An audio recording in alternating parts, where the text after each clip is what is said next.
अब हम लोग बात करते हैं अपनी जीओसी के बारे में। तो जीओसी में कुछ रिएक्शंस वगैरह हैं, उनको हमें पता होना चाहिए, जैसे कि HClO4। इस टाइप के क्वेश्चंस ऐसे आते हैं कि बताओ ये वाला कंपाउंड जो है ये इसमें सॉल्युबल है या नहीं है। तो मैं कैसे पता करता हूँ कि भाई ये जो है हमें H पॉजिटिव देता है, ये बात हमें पता होनी चाहिए इस रिएजेंट के बारे में।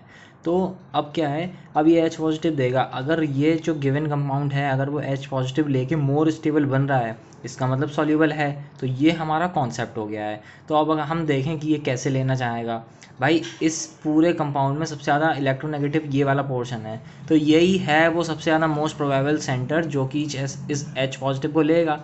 तो इसको मैंने दे दिया, इसके बाद आ गया पॉजिटिव चार्ज। अब इसको न्यूट्रलाइज़ करने के लिए ये इसको वापस लेगा, तो यहाँ पर पॉजिटिव आ जाएगा।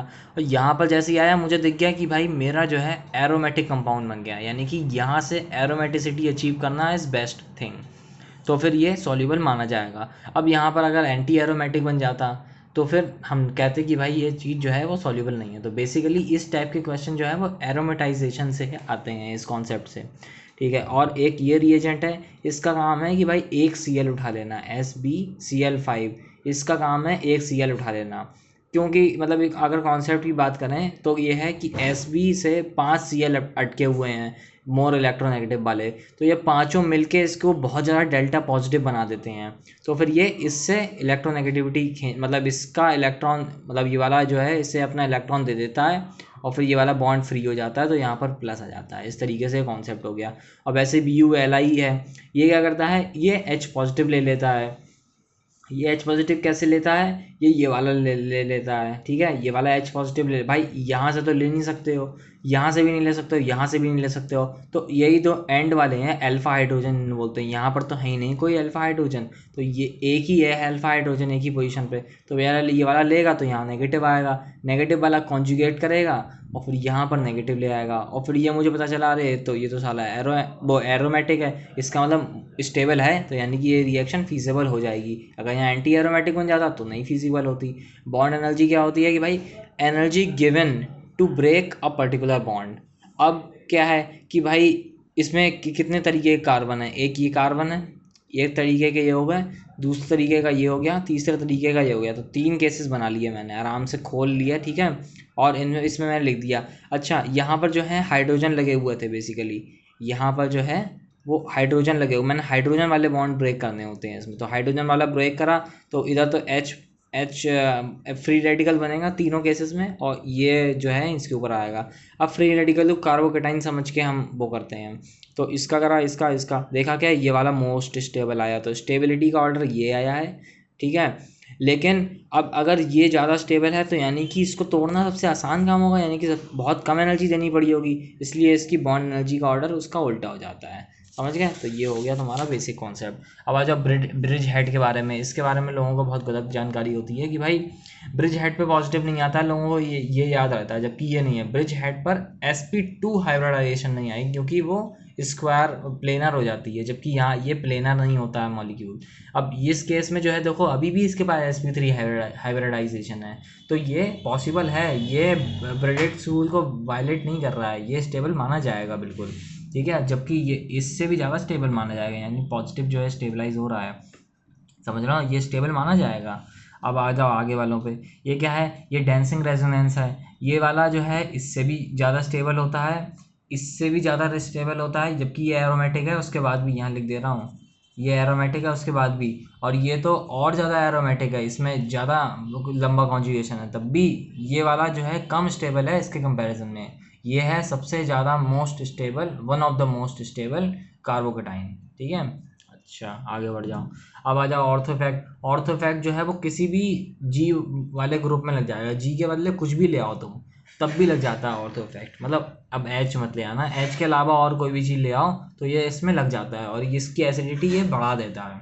अब आ जाओ कुछ रिएजेंट्स के बारे में, जैसे कि ये Na, मतलब ये बेसिकली बेस हैं, समझ रहे हो, स्ट्रॉन्ग बेस की तरह काम करते हैं ये एक ये हो गया NaH हो गया, Na हो गया, ये हो गया NaNH2 हो गया, इसका क्या नाम है, सोडामाइड है। और ये हो गया NaOH हो गया, NaHCO3 हो गया। NaHCO3 पहले बता दे रहा हूँ, इसको दो तरीके से इस्तेमाल करा जाता है।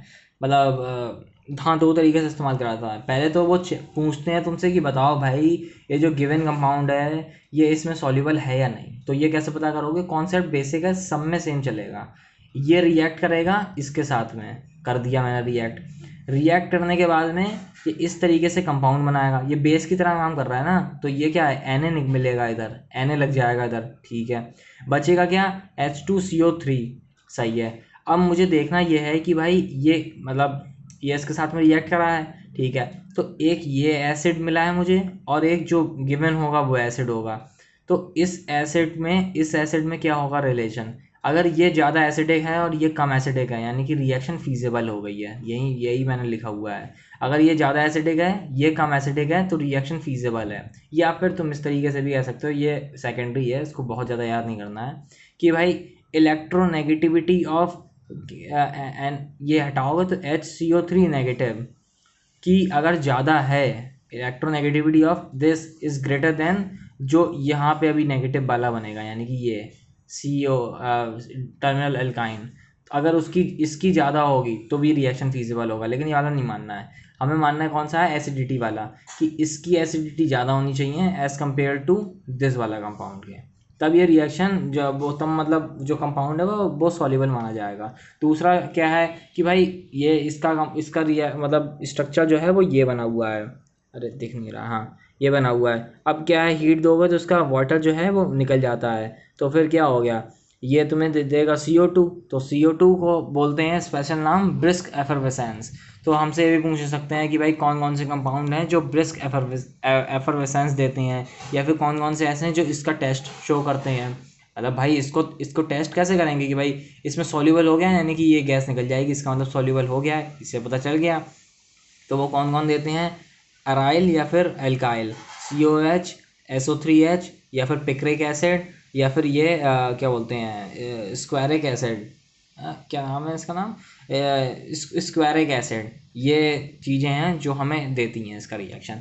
अब इसमें आ जाओ, ये बिल्कुल सेम है, इसका H मतलब सब में सेम ही चल रहा है, H निकालना है बस, इसका मतलब इसका H निकाल दो, इसे दे दो और सोडियम यहाँ पर लगा दो, ये बन गया एज इट इज़, समझ गया। और ये जो है इसका H हटाओ, इसके बदले Na लगा दो, इसमें हाफ H2 मिल गया। मतलब और भी रिएक्शन हो रही होती हैं उससे H मिल जाता है बचा हुआ, ये मिल गया। वैसे यहाँ पर है, इसका Na निकाल के इसमें दे दो, बचा हुआ पोर्शन इसमें दे दो, इसमें अमोनिया निकल गया, समझ गया। और NaOH में भी सेम है, Na इसमें दो, ये दे दो तो H2O निकल गया इसमें। सब कुछ मतलब कॉन्सेप्ट सेम है। और इन सारे जो ऊपर वाले हैं उसमें हम इलेक्ट्रोनेगेटिविटी चेक कर लेते हैं, समझ रहे हो। जैसे कि ये एक OH नेगेटिव है, तो हम क्या चेक कर रहे हैं कि भाई अगर electronegativity of this is greater than, नहीं गलत हो गया लग रहा है, नहीं मतलब इसमें चेक नहीं कर रहे हैं अभी, इसमें बताते हैं, इसमें भी चेक नहीं करते हैं हम, इनमें चेक करते हैं हाँ, कि भाई अगर जो इलेक्ट्रोनेगेटिविटी ऑफ ये वाला नेगेटिव आयन इस लेस देन NH2, समझ गया। ये देखो ये अगर ये ज़्यादा हो गई है, मतलब ज़्यादा इलेक्ट्रोनेगेटिव बन रहा है और ये कम बन रहा है, इसका मतलब फीजिबल रिएक्शन हो गई है। मतलब ज़्यादा इलेक्ट्रोनेगेटिव अगर चीज़ बन रही है तो मतलब ये थोड़ा सा मुझे लग रहा है गलत हो गया, एक सेकंड देना। हाँ मैंने गलत इंटरप्रेट कर लिया था, वो सही लिखा हुआ है कि ये जो बन रहा है अगर इसकी इलेक्ट्रोनेगेटिविटी ज़्यादा है इसके कंपैरिजन में तो रिएक्शन फीजिबल हो जाएगा। वैसे ही इसमें देख लो, इसमें क्या है OH नेगेटिव की इलेक्ट्रोनेगेटिविटी अगर इससे ज़्यादा हो तो भी फीजिबल हो जाएगा रिएक्शन। तो इस तरीके से हो गया। बाकी एसिडिटी से भी देख सकते हैं इसको। बस अब आगे की वीडियो बनाता हूँ बाद में।